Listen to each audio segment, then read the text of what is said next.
And we're recording. There we go. Welcome to another episode of Extraordinary Ordinary Women. And I'm Margarita, and I'm excited to be able to share with you stories of ordinary women in our community. Women who have had a dream or an idea and followed it through to fruition. Their stories will encourage you, uplift you, and hopefully ignite the seeds of greatness within your heart. For it's through sharing that we come to realise that we're not Robinson Crusoe all alone on our own little island.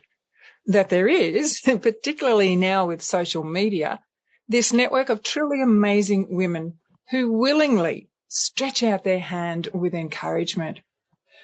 Having found this for myself when my life was turned upside down, it is my gift to those women to be able to pay forward the gift of encouragement to others.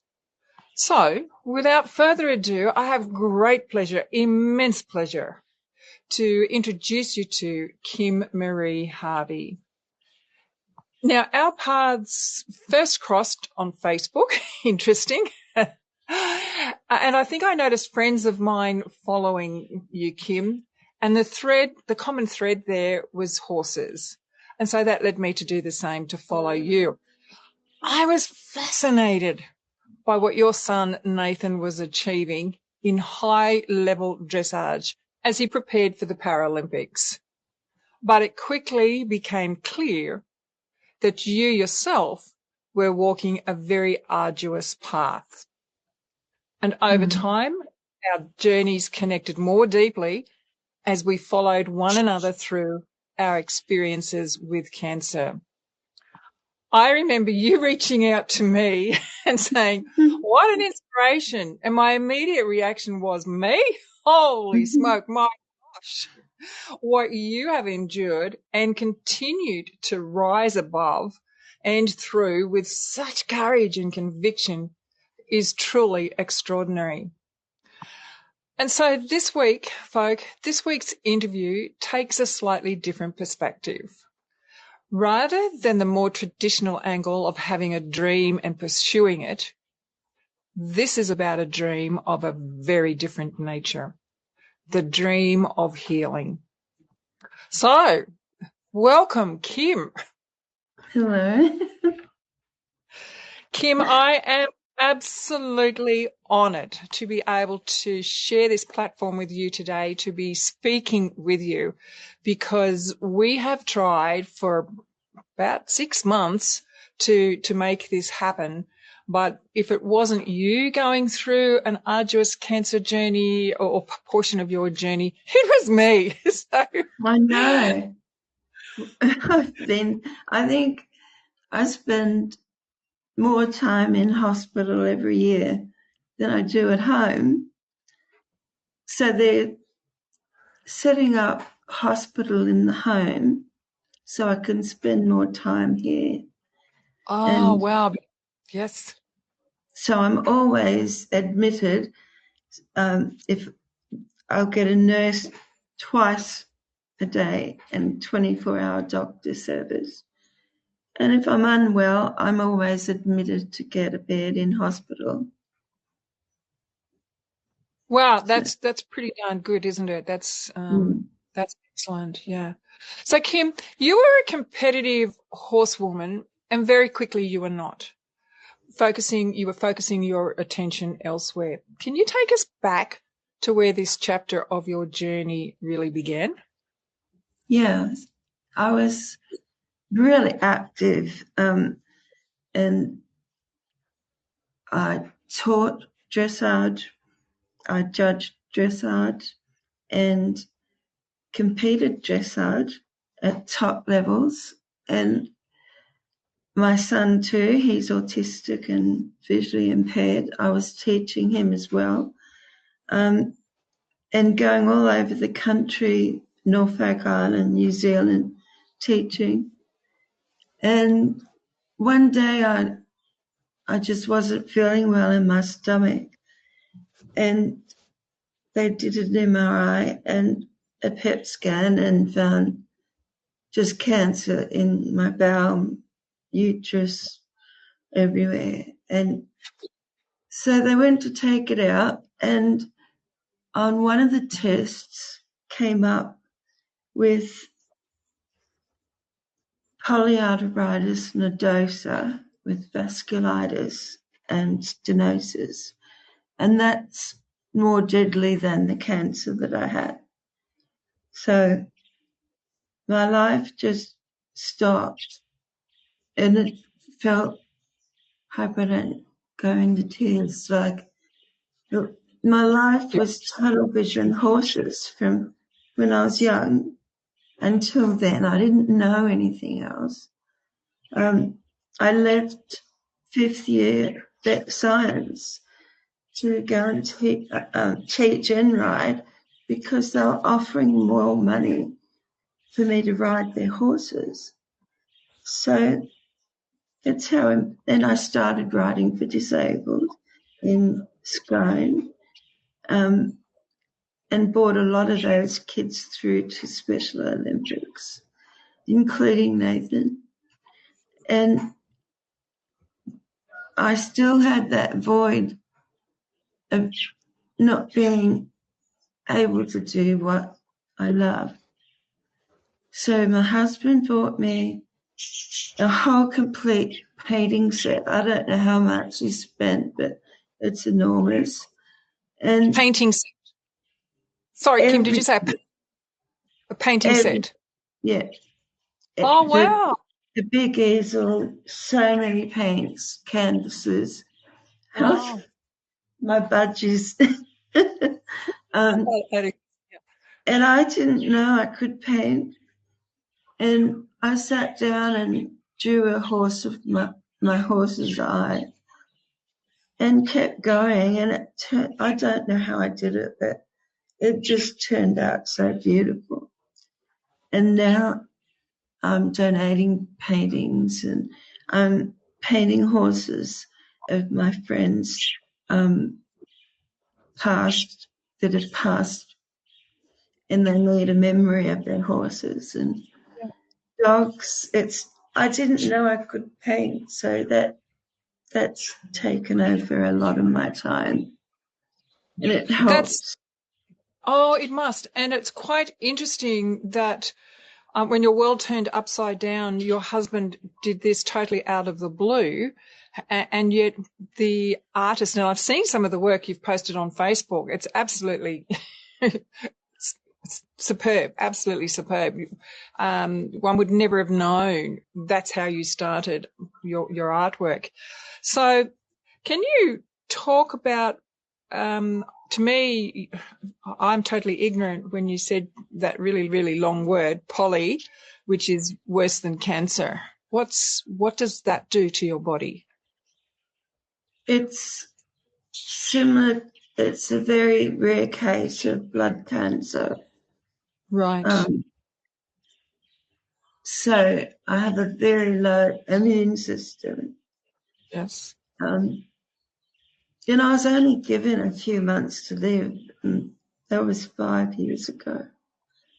And on top of that, I was lucky I got the 3 deadliest prognosis diagnosed. Sometimes I forget my words because of the chemo. But so that's fighting. Polyarteritis is fighting against the vasculitis, which is thinning of the arteries. And then I've got stenosis, which clots the blood and blocks the main arteries to the organs, and they die. And I don't. They always talk about it as a slow death, but to me, the pain is worth it if I get up and take Nathan to a horse show for the weekend. It's like that pain that I've got is a trophy because I've earned it. I'm just not lying there. in pain. Sometimes it's so extreme, but he's my gift. He is my gift. And what you're talking about there, Kim, is a beautiful example of turning victim mentality into victor mentality, and what I call flipping it. You can look on the negative side of things and say, woe is me, or you can flip it and find something in that dreadful situation that is able to move you forward, is able to put a smile on your face, is worthwhile getting up the next day. Like my journey has been absolutely nothing compared to yours. But, you mentioned It's always losing. the same. No one's journey is worse than anyone else's. We all go through the same.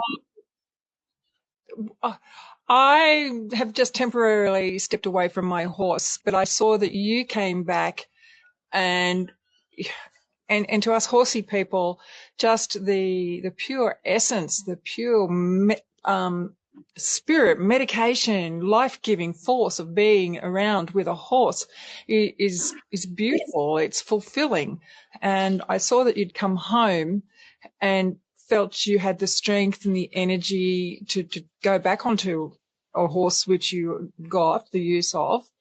And then it wasn't too long that you came to the realization. And I must admit, it was so lovely to see those beautiful photos up on Facebook of you up on top of a horse. My heart just sang with joy for you, because I could just feel what must have been in your heart at that time.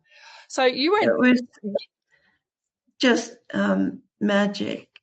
But then I went back to my doctor and all the specialists at the Austin Hospital. I've got an oncologist, rheumatologist, intestinal failure team. Everyone's at the one hospital. And I was so happy. And they said,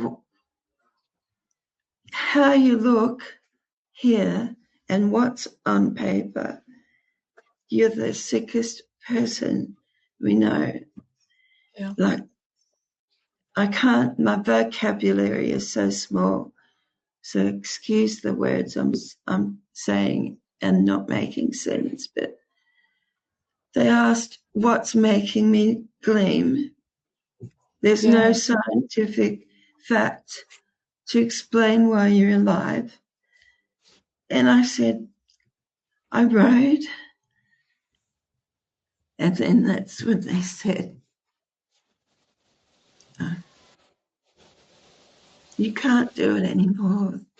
If you fall, you'll bleed internally before an ambulance gets there. So I thought, that was it. That I can't risk being selfish for something I love, for the people I love. Yeah. That was the worst. But every morning, I could lay in bed and just end it. But Nathan, Beth, the horses, I'd jump up. I'd get out of bed. I've got wheelers from one end of the house to the other. And I've got a scooter, like one of those buggies, which I try not to use because I'm proud.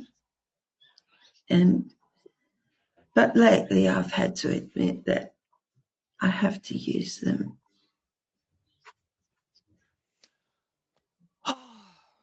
There is so much that you say that resonates with me, that is part of my journey. You were saying, basically my next question is, there were challenges, and Man, every step of the way there have been massive challenges for yourself.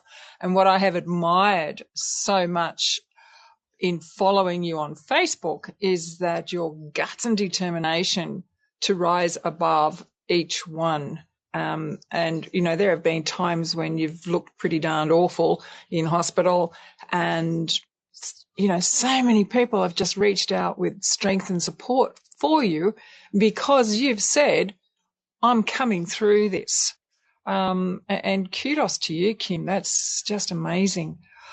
So because I can totally the whole cancer bit and losing your words. I know. Oh dear, Chemo brain. I thought when the doctor told me I had chemo brain, he was making fun of me, but it's real. Yes.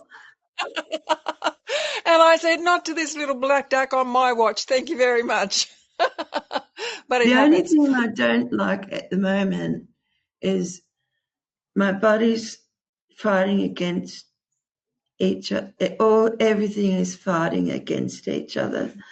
And the last admission, I went in and I was my normal 64 kilo. And I went in because I had excruciating pain, and I was filling with fluid in my torso, and it was squashing the stents in the arteries to feed my organs. So they rushed me into theatre to place balloons in to keep the arteries open. And the next day, I was 71 kilo of fluid. 3 days later, 77 kilo. Wow. A week, up to 82 to 80 kilo of fluid. Gosh. And it was in my lungs and torso, and they're trying to drain it out, but you can see my face is puffy. Right. And it also swells in my head, so I have to be very careful. That slowed me down a little bit. But it's just, I don't know. I don't know if I'm worried because I'm vain or whether they're not. Every time they take fluid out, it replaces. Yes. To the point where I can't eat. So now I'm making my own soups. And yes. Not everything I put into it to get vitamins, and soon I'll have to go back on the night feeds intravenously. But they've taught me how to do it, so I could stay at home. And that's what I need. And when I'm in hospital, I drive the patients mad because I'll see them lying in bed in pain, and they think this is the end because I've got so much pain. No, get up, get out of bed, to come for a walk with me and look outside, and they've felt good for doing it. Yes, yes, yes. Like you, I am so blessed. I'm here on my farm because after getting over the shock of being diagnosed with cancer, then the doctor said, well, Margarita, you're going to have to come to town to go through the chemotherapy. And wow, that was like bigger than having the news of the cancer, because this is just magical. This is my medicine. This is my healing place. So I can totally empathize with you. And as for being stuck in hospital, oh my gosh. So much better to be at home, you know, with the bush, the birds, the horses, the animals. Yeah. Well, Kim, you really touched on the challenges. And man, there have been so many challenges.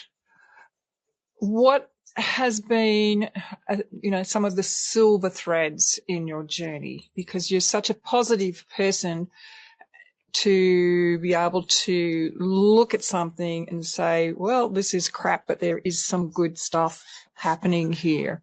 What have been some lovely silver thread moments for you? I think,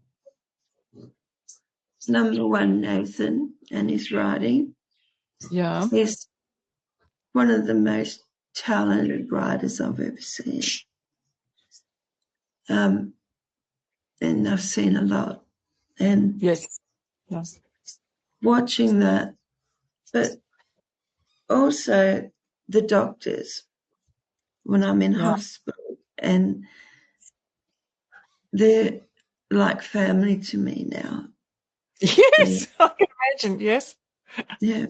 And they'll bring in a student with them, and most of them will say, oh, it jumps out of their mouth before they think, we've never seen a person alive with polyarteritis nodosa.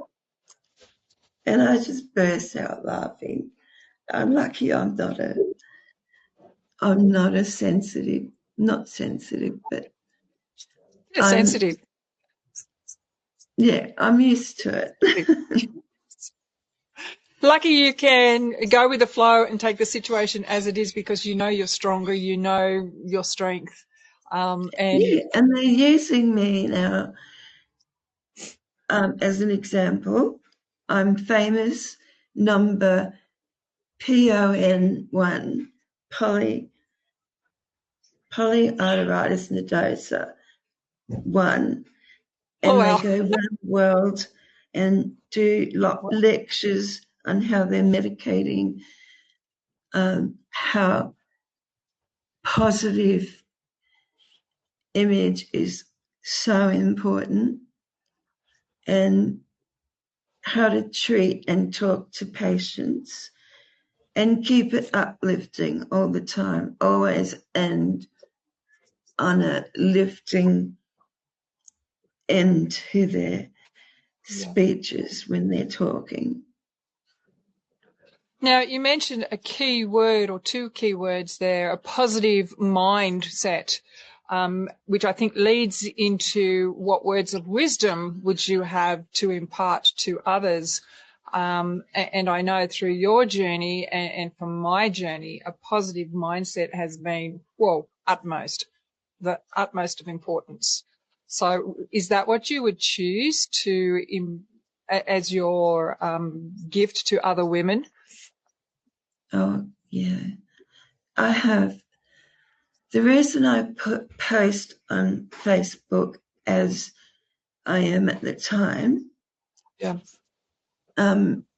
is because I receive hundreds of emails a day of young women, older women, men, children, on how can I get better.